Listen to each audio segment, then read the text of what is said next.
안녕하십니까? 오늘 KUMC TV 시사요점 시간입니다. 오늘 이 시간에는 오는 5월 출범하는 한국의 윤석열 정부는 국내외적인 해결할 과제가 많이 있습니다. 국내 문제에 있어서는 많은 국민들이 공감하고 있는 문제들이 이미 나와 있어서 오늘은 다루지 않겠습니다. 그러나 국제 문제에 있어서는 우리에게 안보에 관한 문제인 북한 문제에서부터 미중 패권 경쟁, 우크라이나 사태까지 엄중한 대외 여건에 처해 있습니다. 촘촘히 얽힌 현안 속에서 한미동맹과 국제공조를 강화하는 것도 새 정부의 주요 과제인데요. 오늘의 시사 요점 시간에는 어떤 외교 안보 현안들이 기다리고 있는지 전해드리겠습니다. 한국 대통령 선거에서 승리한 윤석열 당선인이 앞으로 풀어가야 할 대외 현안은 만만치 않습니다. 지속되는 미중 갈등, 국제사회의 뇌관으로 떠오른 러시아의 우크라이나 침공, 그리고 긴장이 고조되는 남북관계 등 한반도 정세를 둘러싼 불확실성이 더욱 커지고 있기 때문입니다. 차기 정부가 안게될 최대 난제는 북한의 핵과 탄도미사일 위협입니다. 현 문재인 정부는 한반도 평화 프로세스를 핵심 국정과제로 삼아 남북, 미북 정상외교를 성사시켰지만 비핵화와 대북 관계 개선에서 실질적인 진전은 없었습니다. 특히 2019년 하노이 2차 미북 정상회담 결렬 이후 신종 코로나 바이러스 대유행까지 겹치면서 북한은 바이든 정부는 물론 한국 정부의 대화 제의에도 일절 응하지 않고 있습니다. 대신 올해 들어 9차례에 걸쳐 무력 시위를 벌이고 2018년 4월 스스로 중단을 선언했던 핵실험과 대륙간 탄도미사일 ICBM 시험을 재개할 가능성까지 열어두고 있습니다. 북한의 이런 수준의 도발이 현실화된다면 한국의 새 정부는 2017년 11월 말 북한의 화성 15형 발사 이후 최대의 위협을 다뤄야 합니다. 이럴 경우 당장 대북관여 방안보다는 동맹인 미국과 함께 갈수록 고도화하는 북한의 미사일 역량에 따른 대응 방안을 강구하는 것이 우선순위가 될 수 있습니다.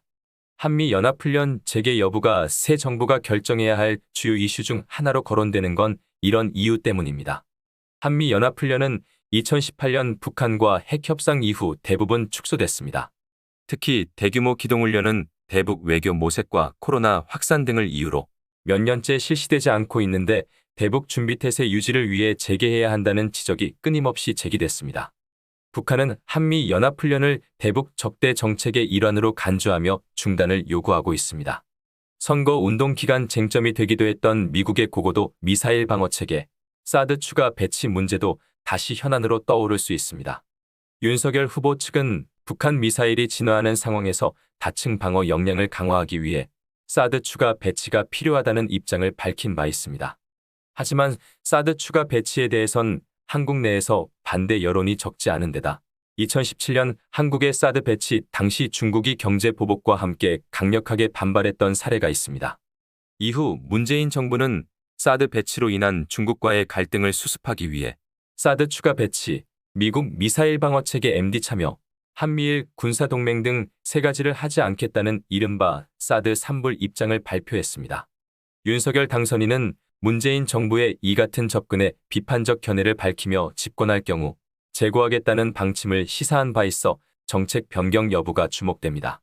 바이든 행정부의 대중국 견제에서 윤석열 정부가 현 문재인 정부와 달리 얼마나 적극적인 역할을 할지도 워싱턴에서는 큰 관심의 대상입니다. 바이든 행정부는 중국과 갈등이 무역 등 경제 문제를 넘어 안보와 민주주의, 인권 등 가치 영역으로 확대되는 상황에서 한국과 일본 등 영내 동맹국의 참여와 협력을 강조하고 있습니다. 특히 미국은 한미동맹을 영내 안보를 넘어서는 포괄적 전략동맹으로 현대화하는 데 한국의 적극적인 역할을 직간접적으로 요청해온 것으로 알려졌습니다. 당장 미국, 호주, 일본, 인도의 인도태평양 협의체 쿼드에 대한 한국의 참여 범위가 주목됩니다. 한국 정부는 그동안 미국으로부터 쿼드 참여를 요청받은 바 없다고 밝혔지만 워싱턴에서는 한국의 동참을 촉구하는 목소리가 높아지고 있습니다. 제임스 주말트 전 국무부 동아시아 태평양 담당 부차관보는 바이든 행정부가 쿼드에 대한 한국의 역할을 환영할 것이라며 한국이 쿼드 합동군사훈련에 참여하는 시나리오를 제시했습니다. I'm sure the Biden administration would welcome if South Korea decided, for example, to join some military exercises performed by Quad members. So there are steps short of joining the Quad that are still possible to show South Korea's interest in working with other like-minded, democracies to promote peace and security in the region. 쿼드 가입까지는 가지 않더라도 한국이 영내 평화와 안보 증진을 위해 마음이 같은 민주주의 국가들과 협력하는 데 관심이 있다는 점을 보여줄 수 있는 조치들이 있다는 설명입니다. 이와 함께 타이완 문제를 둘러싼 미중 간 신경전도 윤석열 정부가 미국과의 기존 약속을 구체화해야 할 외교 안보 현안입니다. 지난해 5월 한미 정상회담 공동성명에서 한국은 정상 차원에서 처음으로 타이완 해협에서의 평화와 안정 유지의 중요성을 언급한 바 있습니다. 한국이 구체적인 입장 표명을 미루는 동안 일본 자위대와 미군은 이미 타이완에서 긴급 상황이 발생할 경우 주일미군을 투입하는 내용을 담은 작전 계획을 마련 중인 것으로 알려졌습니다. 문재인 정부 내내 악화했던 한일 관계를 어떻게 풀어갈지도 큰 숙제입니다. 윤석열 당선인은 과거 김대중 오부치 선언의 기본 정신과 취지를 발전적으로 계승해 한일 문제에 대한 포괄적 해결을 추진할 것이라고 약속한 바 있습니다. 하지만 한국 법원의 강제동원 노동자와 일본군 위안부 피해자 배상 판결, 일본의 대한국 수출 규제, 군사정보보호협정 GSOMIA 지소미아 문제 등 얽힌 현안이 적지 않아 양측이 타협점을 찾을 수 있을지 불투명합니다. 이와 더불어 장기화 국면으로 접어들고 있는 우크라이나 사태에서 한국이 국가 위상에 걸맞은 역할을 하는 것도 숙제로 남아 있습니다. 현 정부는 국제사회의 러시아 제재에 동참하고 있지만 일본과 타이완 등 영내 다른 미국 동맹보다 뒤늦게 참여했습니다. 주멀트 전 부차관보는 바이든 행정부의 최대 대외 현안이 우크라이나 사태로 남아있는 동안에는 이 문제가 한미 현안에서도 주요 당면 과제가 될 것이라고 말했습니다. 바이든 대통령은 오는 5월 일본 도쿄에서 열리는 쿼드 정상회의를 계기로 한국 방문도 조율하고 있는 것으로 알려졌습니다. 그런 만큼 바이든 대통령과 한국의 새 대통령과의 첫 만남은 광범위한 현안에 대한 양측의 협력 기회를 모색하는 첫 기회가 될 것이라고 캐슬린 스티븐슨 전 주한 미국 대사는 말했습니다.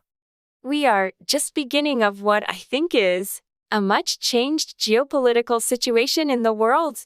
And they'll talk about that. They should talk about that. The intensifying great power competition, including not only Russia, but China. 국제 지정학적 정세에 많은 변화가 시작되는 상황을 맞아 바이든 대통령과 윤석열 대통령이 이런 사안에 대해 논의해야 할 것이라는 설명입니다. 스티븐슨 전 대사는 러시아와 중국 등 강대국 간 심화하는 경쟁을 비롯해 한미동맹 현안, 대북 접근, 동아시아와 인도태평양에서 협력할 수 있는 사안 등 양측이 논의해야 할 사안들이 많다고 말했습니다. 문 정권이 기존 대한민국의 안보와 외교 질서를 두서없이 5년 동안 대북과 대중국 편에 치중하여 왔기 때문에 단시일에 해결하기는 어려울 것이라는 점에 많은 외교 전문가들은 보고 있습니다. 그러나 대북 관계의 퍼주기 접촉을 지향하고 대중국 관계는 굴종 외교가 아닌 등거리 외교를 강력한 힘을 우위로 한다면 오히려 단시일에 해결할 수 있을 것이라는 의견도 만만치 않습니다. 이상 KUMC TV 시사요점 시간을 마칩니다. 담당의 보도국장이었습니다. 안녕히 계십시오. 이상 KMC 뉴스를 마칩니다. 여러분들의 구독과 좋아요를 눌러주시므로 저희들의 뉴스 제작에 큰 힘이 되어주십니다. 많은 협조를 바라겠습니다. 감사합니다. 안녕히 계십시오.